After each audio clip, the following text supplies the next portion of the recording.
রাতের আকাশের দিকে তাকালে চাঁদ দেখতে পান, কিন্তু যদি হঠাৎ এমন একদিন আসে যেদিন আকাশে দুটি চাঁদ ভেসে থাকতে দেখেন তাহলে কেমন লাগবে? ঠিক এই অবিশ্বাস্য কাজটাই করছে চীন।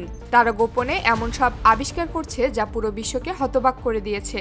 কয়েক বছর আগেও এমন কিছু শুনলে মানুষ হাসত, কিন্তু এখন সেই হাসি ভয়ে পরিণত হচ্ছে। চীন তাদের গবেষণা আর গোপন প্রজেক্টের জন্য বিখ্যাত। বাইরের দুনিয়াকে খুব বেশি কিছু জানায় না তারা।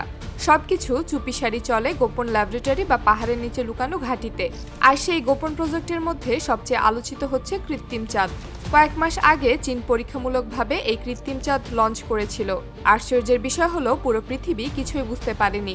এমনকি যারা মহাকাশ নজরদারি করে সেই বড় বড় দেশগুলো প্রথমে টের পায়নি। আকাশে এমন কিছু ভেসে বেড়াচ্ছে যা আসল চাঁদের মতো আলো ছড়াতে পারে।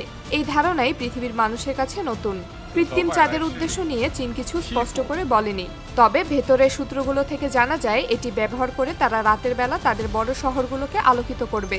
এতে বিদ্যুতের ব্যবহার অনেকটা কমে যাবে, দেশের কোটি কোটি টাকা সাশ্রয় হবে। কিন্তু শুধু বিদ্যুৎ সাশ্রয় কি আসল উদ্দেশ্য, নাকি এর পেছনে আছে কোনো সামরিক রহস্য? এই প্রশ্নই এখন পুরো দুনিয়ার মাথা ব্যথা। চাঁদ নিয়ে পরীক্ষা শেষ হবার আগে চীন বিশ্বকে আরও একবার হতবাক করে। তারা ঘোষণা দিল তারা কৃত্রিম সূর্য তৈরি করেছে। এটা কোনো সাধারণ প্রজেক্ট নয়। চীন মাটি খুঁড়ে 300 মিটার গভীরে এক বিশাল রিঅ্যাক্টর বানিয়েছে, যেটা দেখতে ছোট হলেও শক্তিতে আসল সূর্যের মতো কাজ করতে পারে। আসল সূর্যের ভেতরে ঘটে হাইড্রোজেন ফিউশন বিক্রিয়া, যা আলো আর তাপ ছড়ায়। সেই একই ফিউশন প্রক্রিয়াকে নকল করেই তারা এই কৃত্রিম সূর্য বানিয়েছে। এটা আকারে অনেক ছোট, কিন্তু আশ্চর্যের ব্যাপার হলো এর ভেতর থেকে আসল সূর্যের চেয়েও বেশি তাপ উৎপন্ন হয়। এক এক সময় এর তাপমাত্রা 15 কোটি ডিগ্রি সেলসিয়াস পর্যন্ত উঠে যায়। তুলনা করলে দেখা যায় আসল সূর্যের কেন্দ্রের তাপমাত্রা প্রায় 1,50,00,000 ডিগ্রি। অর্থাৎ আকারে ছোট হলেও এই কৃত্রিম সূর্যের ভেতরের তাপ আসল সূর্যের থেকেও প্রায় 10 গুণ বেশি। শুনে মনে হয় এটা অসম্ভব, কিন্তু চীন সেটা করেই দেখিয়েছে। কিন্তু এই কৃত্রিম সূর্যের কাজ কি? সাধারণভাবে বলা হয় এটা ভবিষ্যতের জন্য এক ধরনের বিদ্যুতের উৎস। কিন্তু বিশ্বের বড় বড় শক্তিধর দেশগুলো মনে করছে শুধু বিদ্যুতের জন্য এমন বিপজ্জনক পরীক্ষা চালানো সম্ভব নয়। এর পেছনে নিশ্চয়ই সামরিক উদ্দেশ্য লুকানো আছে, কারণ চীন অতীতে এরকম গোপন প্রজেক্টকে ব্যবহার করেছে যুদ্ধ ও সামরিক শক্তি বাড়ানোর জন্য। এই প্রথম নয় যে চীন কৃত্রিমভাবে প্রকৃতি নিয়ন্ত্রণের চেষ্টা করছে। এর আগে তারা কৃত্রিম মেঘ তৈরি করেছিল। তারা কৃত্রিমভাবে বৃষ্টি নামাতেও সক্ষম। একাধিকবার তারা নিজেদের এলাকায় মেঘ তৈরি করে কৃত্রিম বৃষ্টি ঘটিয়েছে। এই প্রযুক্তি দিয়ে তারা খরা মোকাবেলা করতে পারে, আবার চাইলে শত্রুর এলাকায় ভৌগোলিক ভারসাম্য নষ্ট করতে পারে। অর্থাৎ প্রকৃতিকে অস্ত্র হিসাবে ব্যবহার করার ক্ষমতাও তাদের হাতে চলে এসেছে।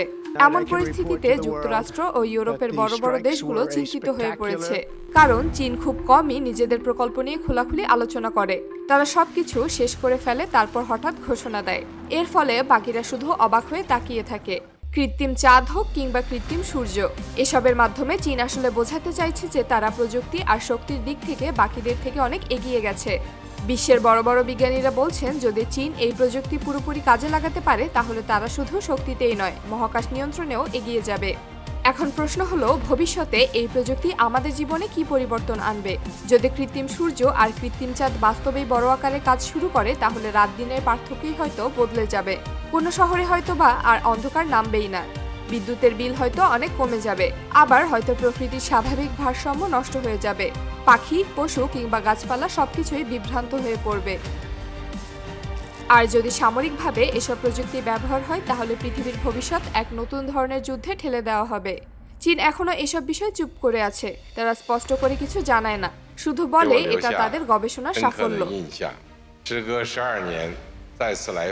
কিন্তু বাইরের দুনিয়া জানে চীনের প্রতিটি গোপন আবিষ্কারের পেছনে থাকে বড় কোনো উদ্দেশ্য।